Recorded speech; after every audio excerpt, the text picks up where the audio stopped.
Johnson Level just came out with a new Raptor Square. This is the Mach 1 Johnny Square. This thing has all kinds of cool new features. It's white on black so you can easily read it.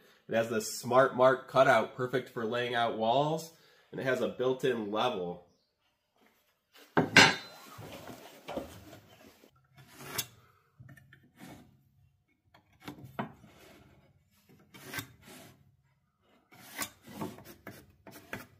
If you find a random board and you want to know what this angle is, grab your Raptor Square, slide it up to the top of the long side, rock it down until it's flush across this entire edge.